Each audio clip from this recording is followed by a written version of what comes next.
Hello, here is K2EFG here, owner of the shirt. Let's see if you can see it.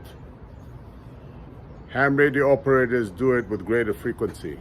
But today we are trying to work with RMS station in field mode. What that means is that we are going to try to operate an RMS station that I started. It's called K2EFG-10. Its frequency is, Today we're going to try to operate RMS station. The station is in Fort Lee, New Jersey. You can look it up on Winlink. Its call sign is K2EFG-10, which is a stationary radio messaging system. And its frequency here is 145.010. So I set up a fake or simulated emergency center, and it will be right behind me. We'll see it in a minute, and that will give us a sense of how it looks when we are operating in some sort of emergency situation, such as a disaster, natural disaster, man-made disaster, or even a cooperation with other agencies. So here is the station. This is the Yaesu FTM 3100. Notice it's already on the right frequency, 145.010. It is running off this little baby battery, but another baby battery is being charged here in the charging station. Notice that we have a solar charging station. The solar panel is here, connected with a diode by buddy pole, and it's charging this battery to the extent it needs charging. Now we have two other devices here. Here we have a laptop. This laptop is specifically designed for RMS. It's also running Winlinks. Fun fact, when this laptop is not a client, it can actually serve as a server. And currently it's running off the battery, off the regular power, but if need be, it can run on battery, or it can also run from the car. The antenna is over there on a little surface. The antenna is a magnetic antenna. It can serve on any magnetic surface, and that's about the right size it needs, especially when we're operating today on 5 watts. This little radio station is, the Handicap radio is going to be also on 145.010. Notice that the squelch is off and the volume is going to be low. What this is going to allow us is to monitor the frequency. And here is the setup itself between the radio. We have two cables coming out through this DigiRig virtual modem, and it's connected to the USB of the station. Now, to start a station, we already have a message in the outbox. To start a message, it takes a few steps, so we're going to start from the beginning. I have something in the outbox. I'm going to delete it because it takes a long time to create, to transfer. We're going to start a new message, and here we can do a template. Let's select a template. Let's see if we can do this better from here. You can see it better from here. Let's select a template. Let's turn off this auxiliary radio for a minute, just so we don't have noise. Let's select the template. We're going to select a hospital or ICS template. Let's pick an ICS template and pick a general message template. I believe it's ICS 213. And it's going to open it up in ICS mode. And now we're going to fill in the template. I'm going to stop the recording so I can fill it in. Okay, so here is our simulated message. It's ready to go. I filled it in using the regular template field. You see it has the various requirements from ICS 213.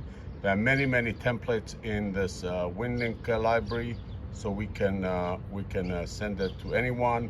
This happens to be sending to myself, at K2EFG@arrl.net.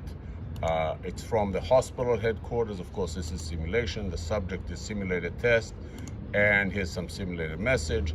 It also auto-fills in the station's location, although this will be a portable station, so the station location has to be changed whenever you are actually at a different location. Okay, when the message ready, what we're going to do is send it. We do it here at the bottom of the screen. We're going to press submit. It says that if it gives us a general warning, and now it's in our outbox. The next thing that's going to happen is it's going to ask me who is it to, and I'm going to say K2EFG at arrl.net,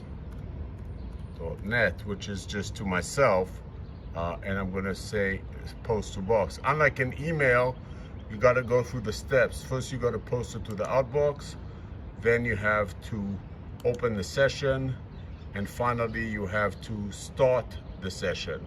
Now you could do it that it's automatically sending it, but for now I want to show you the steps.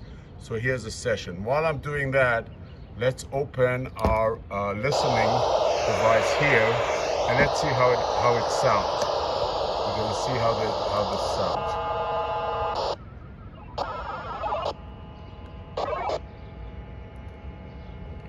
Here are the two stations talking to each other.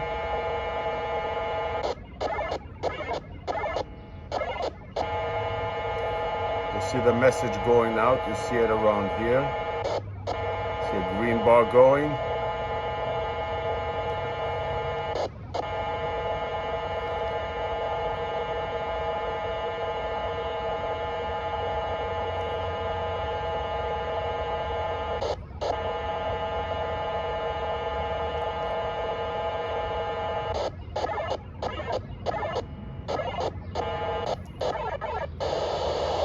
That's it. The two stations have finished talking. This radio here is simply to monitor the frequency. Let's see if we can send another message, or see if we can receive another message. And pressing here on start. And here goes. You can see that the radio is broadcasting.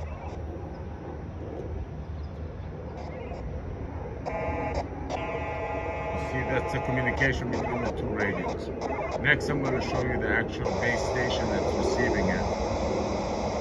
And I believe the session is over. And that is the simulation. This is how we operate in the field. Now, a few things about the simulation. The first thing is that I could be anywhere doing this as long as I'm within range of an RMS station. My particular RMS station has a temporary antenna that covers approximately 3 miles or 4.5 kilometers and square kilometers, and it basically covers the town of Fort Lee. But it can cover a lot more once I A, increase the power, and B, once I have a better location for the antenna. The laptop is my laptop. Any laptop will do. This laptop costs about $100, and the radio costs about $200, and some other auxiliary items cost another $50 all told, cables and whatnot. So this is how we operate an RMS station remotely. If this was a real life situation, I'd be in the field, and I will be taking and receiving messages through that through that email interface that you saw. I'm going to try to reply to my own message and then see how it looks from the reply side. So stay tuned. While we're waiting, let me just discuss a little bit the resiliency of the station. The laptop can work about 6 hours, 4 hours with high screen, but about 6 hours with battery only. The battery that you saw connected to the radio can operate approximately 4 hours. The second battery can operate 6 hours, and I have bigger batteries that can operate more. I also have devices that can connect to a grid power. Now, the laptop that you're seeing can also operate as a server, which means I can put it anywhere, including in the car, and just drive around and become a portable server so other stations can connect with me. The only requirements I have there is that I have internet connection so I can forward messages. Now, in case I don't have internet connection, I can actually serve as a relay station, which takes the data from one station and then stores it and forwards it to another station when it has connectivity, either through a radio or through the internet. You can also have multi-frequency relays. That means it takes a message on VHF and forwards it on HF and vice versa. I don't have that capability currently. I'm still practicing, but this is a station that currently I have, and I can deploy it anywhere. In fact, I often deploy it from within the car with car battery power for both the laptop and the radio. Okay, let's see how this looks now. If we get a reply, we open the session, we put it here. And what I'm going to do is I'm actually going to open the modems window. We haven't seen it until now, and you can see it side by side next to the message interface. And let's start the session and see how this looks. Those green dots are the communication. You can see the communication and how it's happening. And you're gonna see hopefully a green line going from right to left on the top screen if there is an email receiving, incoming email.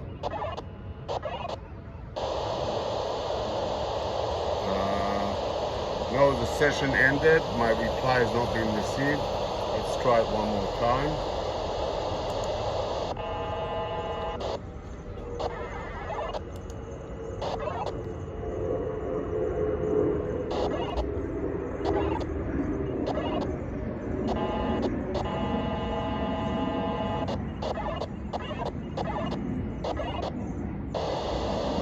No email has been received yet. I will wait a little longer to get this email going. Okay, let's give it another shot. Now, ordinarily, this little radio on the side here that we can hear the frequency for is not on. The process is entirely quiet. In fact, let's try to do it this way now without the radio playing in the background. And let's just start the process and see what happens. We can see the digital communication on the right monitor and how well it's doing. And here it is. Let's see if we're receiving a message. If it is, there'll be a bar on the right side, green bar showing that it was received. So far we don't have anything, so I'm not sure what's going on, but we'll try again. Okay, so there you have it, portable email system through the Winlink system. The equipment needed is very, very minimal. A radio. By the way, this radio can also serve as a radio. This happens to be a bigger one that can operate for longer time or for longer distance. But this radio can also serve as a make-do transceiver if we need to have that. That's it for now. 73 K2EFG.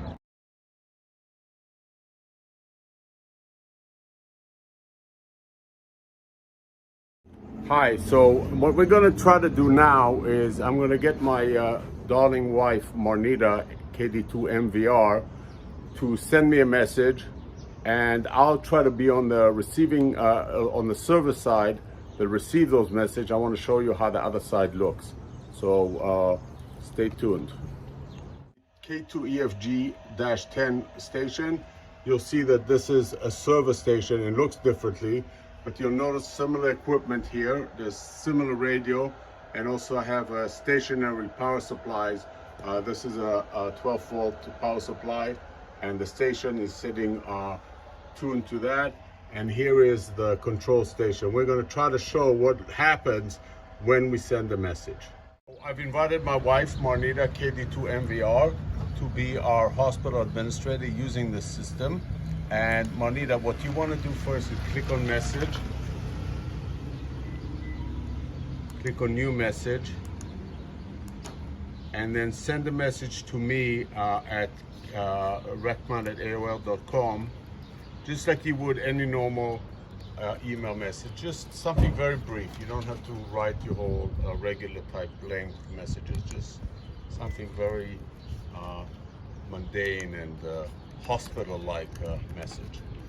Okay, so we can put in here lists of names, list of medicine, whatever it is we want to put in. The hospital administrator can just type it all in, and there you have it, guys.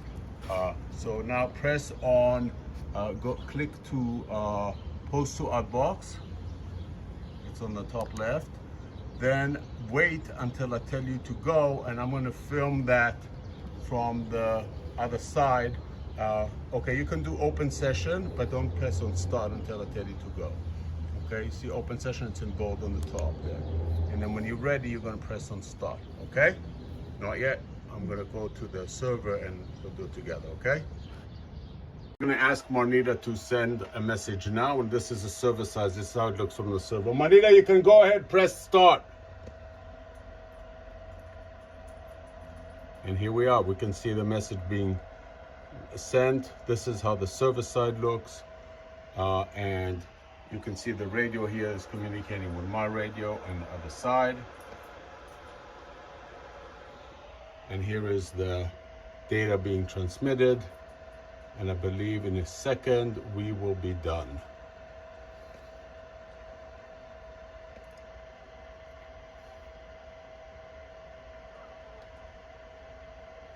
I believe the session is over and we are done. Now the difference is that this workstation has two parts to it. On the left part is the radio part, but on the right part is the internet part. This computer is connected to the internet. It doesn't have to be. It can be connected to another station that is connected to the internet.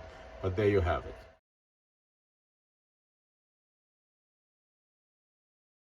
Okay, so this is it. Here's K2EFG broadcasting today from a portable RMS station to be used in emergencies through the Winlink system.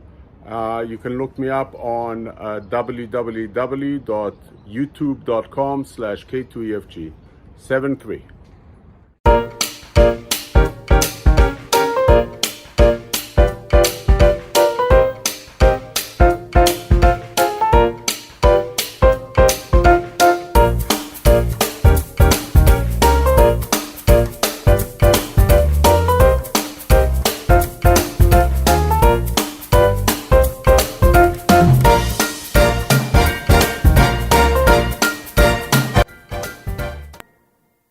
Simulate now, my lovely wife Marnita, KD2MVR, is going to be the hospital administrator. You want to be a hospital administrator? You want some other title?